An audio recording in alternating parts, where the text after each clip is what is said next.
Salam saudara-saudara, dimanapun saudara berada pada saat ini.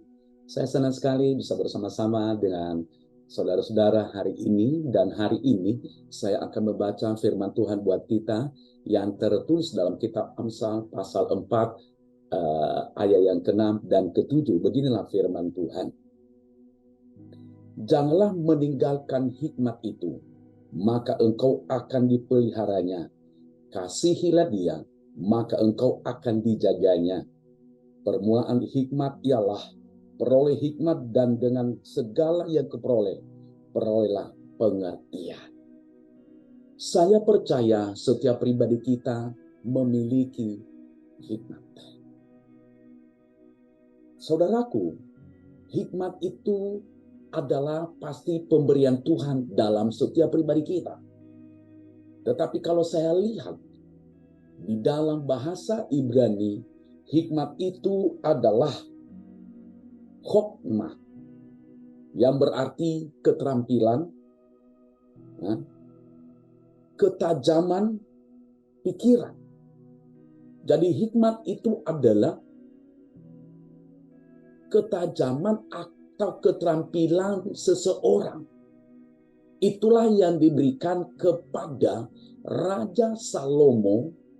Makanya kalau saya memberikan pengertian hikmat itu adalah kepintaran mencapai hasil, menyusun rencana yang benar untuk memperoleh hasil yang dikehendaki. Jadi dalam hal ini Tuhan itu memberikan hikmat buat saya dan buat saudara supaya kita memperoleh hasil yang perlu, hasil yang baik, yang kita inginkan, yang kita rindukan. Dalam hal ini saudara dikasih itu, maka dikatakan janganlah meninggalkan hikmat itu. Artinya jangan sampai kita meninggalkan kepintaran, jangan sampai kita meninggalkan, saudaraku dikasihi Tuhan, ya, ketajaman pikiran kita. Ketika kita meninggalkan itu, apa yang akan terjadi? Kita bisa akan jatuh, kita akan bisa tergeletak, kita akan bisa jauh dari Tuhan, bahkan bisa kita juga semakin hari terperosok, saudaraku dikasihi oleh Tuhan. Nah, makanya hari ini yang menjadi pertanyaan bagi kita, apa tujuan, ya? Apa tujuan Tuhan memberikan hikmat bagi kita?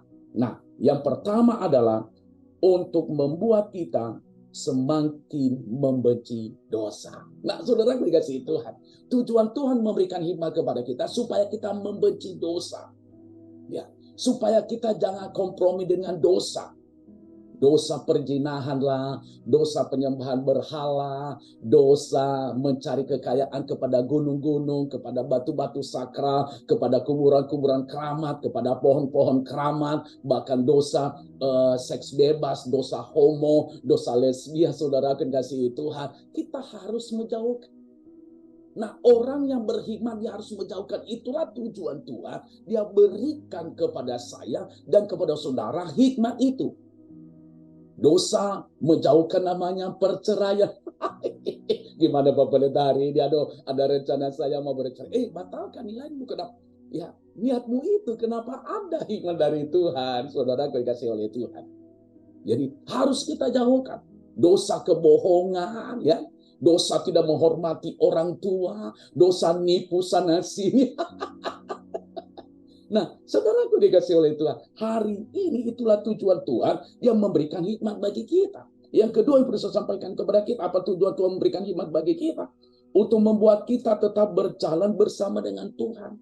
Supaya kita tetap berjalan bersama dengan Tuhan. Berarti berjalan bersama Tuhan, melakukan kehendak Tuhan, yaitu melakukan firman Tuhan. Apa yang diinginkan oleh Tuhan di dalam kehidupan kita. Kita selalu berjalan bersama dengan Dia. Kita selalu iri sama Dia. Kita selalu dekat dengan Dia, kita selalu melakukan apa yang Tuhan rindukan, berjalan bersama dengan Tuhan ini. Berarti berjalan, yaitu berarti kita melakukan, kita mengikuti apa maunya Tuhan. Saya melihat di sini, saudaraku yang kasih Tuhan, orang yang berjalan dengan Tuhan, aduh, apa yang terjadi dalam kehidupan mereka sangat luar biasa. Mereka menikmati berkat Tuhan, mereka menikmati hal yang dahsyat, mereka menikmati mujizat Tuhan setiap hari. Mereka diberkati, mereka menjadi kepala dan bukan ekor, mereka berkelimpahan dan bukan berkekurangan. Kenapa? Karena mereka berjalan bersama dengan Tuhan. Saya percaya saudara, hari ini rumah tanggamu hari ini, kalau keluargamu berjalan bersama dengan Tuhan, saya percaya rumah tanggamu akan terus diberkati oleh Tuhan, usahamu akan terus diberkati oleh Tuhan. Yang ketiga, bisa sampaikan kepada kita apa tujuan Tuhan memberikan hikmat buat kita, untuk membuat kita selalu membawa damai dimanapun Tuhan tempatkan kita. Tujuan hikmat, saudaraku dikasih Tuhan, supaya kita membawa damai. Artinya dimanapun kita berada, membawa damai, membawa sukacita, membawa ketenangan, bukan menjadi batu sandungan, bukan menjadi onar, bukan menjadi ada di situ menjadi roh pemecah belah, bukan. Tetapi tujuan Tuhan adalah supaya kita membawa damai dimanapun saudara berada. Saudara berada di tengah-tengah orang yang tidak mengenal Tuhan, membawa damai di sana. Saudara berada di tengah-tengah orang, saudara dikasih Tuhan, pemabuk, membawa damai di sana. Saudara berada di tengah-tengah orang yang menolak Yesus, membawa damai di sana. Saudara bukan menjadi provokator. Itulah tujuan hikmat bagi kita. Ya. Banyak orang yang tidak mengerti, banyak orang yang tidak tahu hari ini. Banyak orang yang kita tahu, orang dia berhikmat, tapi menjadi provokasi. Pintar sih pintar, tapi menjadi provokasi. Menghina sesama, menjatuhkan sesama, menghina agama lagi yang paling benar. Jangan, saudara dikasih Tuhan. Tuhan memberikan hikmat bagi kita, tujuannya adalah supaya kita membawa damai.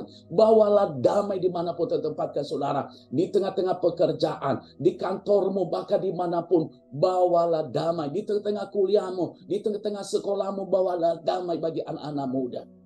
Saya percaya, kalau kita mengerjakan ini, tujuan hikmat itu pasti akan membawa dampak yang sangat signifikan di dalam kehidupan kita. Saya ambil kesimpulan dari khotbah saya ini, saudaraku dikasihi Tuhan, supaya kita terus menjauhkan diri dari dosa, dan dimanapun Tuhan tempatkan kita, yaitu kita membawa damai. Saya akan berdoa buat saudara pada saat ini. Bapa, di dalam nama Yesus Kristus, hambamu berdoa buat anak-anakmu. Tuhan, jamah mereka. Bapa, biarlah mereka membenci dosa. Mereka menjauhkan diri, mencari kesembuhan dari yang instan Tuhan. Tetapi mereka berdoa kepada Tuhan. Bahkan mereka jauhkan, mereka mencari kekayaan kepada gunung-gunung keramat, bahkan Tuhan kepada kuburan-kuburan keramat, kepada roh-roh nenek moyang, jauhkan mereka di dalam nama Yesus. Hamba-Mu berdoa pada saat ini, biarlah Engkau meteraikanlah firman-Mu ini dalam kehidupan mereka. Mereka melakukan, bahkan mereka mengerti, sehingga dimanapun Tuhan tempatkan mereka, mereka membawa damai, mereka membawa sukacita, bahkan mereka membawa ketenangan. Terima kasih Bapa, hamba-Mu berdoa, kalau ada yang terikat dengan kuasa kegelapan, kalau ada yang rindu untuk memulihkan ekonomi keluarga, mungkin saat ini mereka merindukan seorang baby, segala roh kemandulan, kutu kemandulan, kami tolak, kami hancurkan di dalam nama Yesus. Dan kami percaya pada saat ini berkat-Mu, biarlah berkat Bapak Abraham, Isa dan Yakub akan menjadi milik dan bagian mereka. Hanya di dalam nama Yesus Kristus kami telah berdoa. Haleluya. Amin. Sukses saudara, Tuhan memberkati.